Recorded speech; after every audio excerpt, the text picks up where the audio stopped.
क्या बात है पिताजी, आप परेशान दिखाई दे रहे हैं। नया राजा बावला है। क्यों? कहता है ईश्वर कहाँ है, प्रमाण दो। वह किसे देख रहा है, कहां देख रहा है, इस समय क्या कर रहा है। और नास्तिक है बेटा, जो कल तक किसी ने उत्तर नहीं दिया तो वह सारे मंदिरों से मूर्तियां हटवा देगा। बस इतनी सी बात और इतनी चिंता। बेटा बड़े बड़े विद्वान। पिताजी, आप कल मुझे राजा के पास ले चलिए, मैं उनके प्रश्नों का उत्तर दूंगी।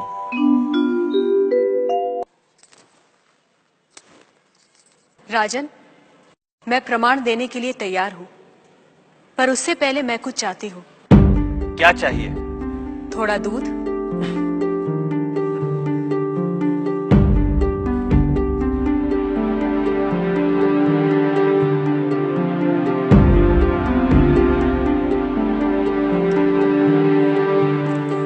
राजन, इस पात्र में आपको क्या दिखाई दे रहा है?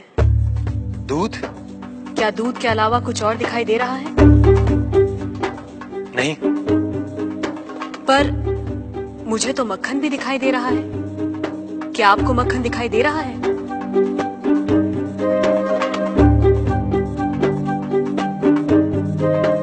नहीं।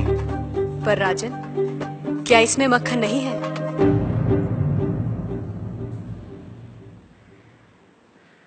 है। जैसे दूध के कण कण में मक्खन है, मक्खन के कण कण में घी है, वैसे ही ईश्वर सृष्टि के कण कण में भिन्न भिन्न रूपों में है, जो है पर दिखाई नहीं देता। जैसे दूध से मक्खन पाने के लिए उसे मथना जरूरी है, उसी तरह वेदांत के श्रवण, वेदांत का मनन और उसके निहितार्थ पर निरंतर ध्यान के द्वारा ही ईश्वर का अनुभव किया जा सकता है। राजन, क्या आपके पहले प्रश्न का उत्तर आपको मिल गया? मैं मान लेता हूं, पर वो किसे देख रहा है, किस ओर देख रहा है? क्या मुझे एक जलती हुई मोमबत्ती मिल सकती है? राजन, ये रहा आपके दूसरे प्रश्न का उत्तर। प्रकाश की ये लौ कहां देख रही है, किसे देख रही है?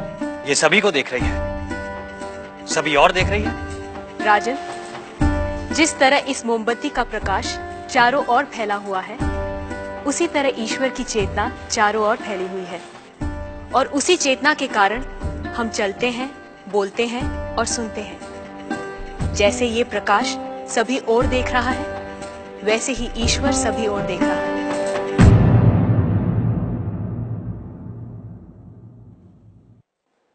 अब आपका तीसरा प्रश्न।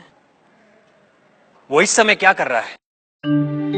राजन, इस समय मैं आपके प्रश्नों का उत्तर दे रही हूँ, इसलिए मैं तुम्हारी गुरु हूँ और तुम मेरे शिष्य। पर मैं खड़ी हूँ और तुम बैठे हो। यदि अपने प्रश्न का उत्तर चाहते हो तो तुम्हें मुझे अपना आसन देना होगा।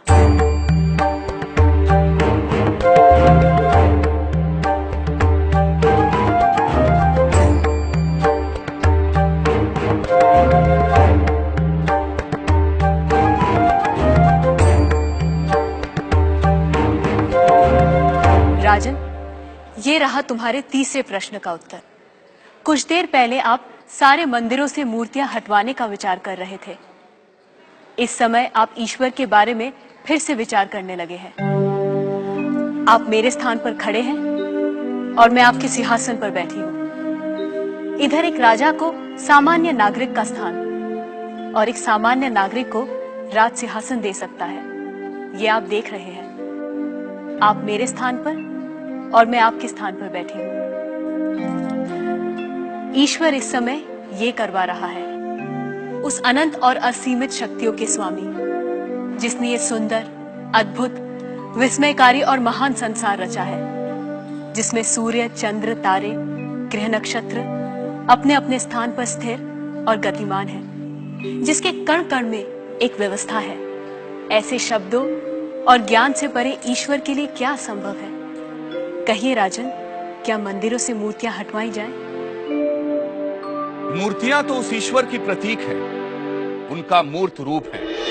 वह सर्वज्ञ, सर्वशक्तिमान, सर्वव्यापी ईश्वर सर्वत्र है।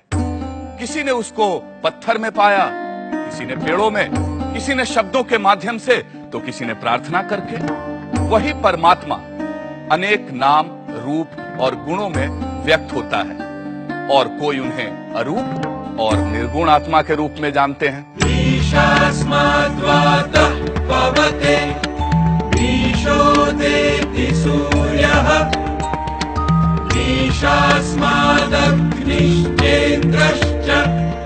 मृत्युर्धावति पंचमइति। उसके भय से हवा बहती है, उसके भय से सूरज निकलता है, उसके ही भय से अग्नि प्रज्वलित होती है। इंद्र जो स्वर्ग के देवता हैं और यम जो नर्क के देवता हैं, अपने कर्तव्य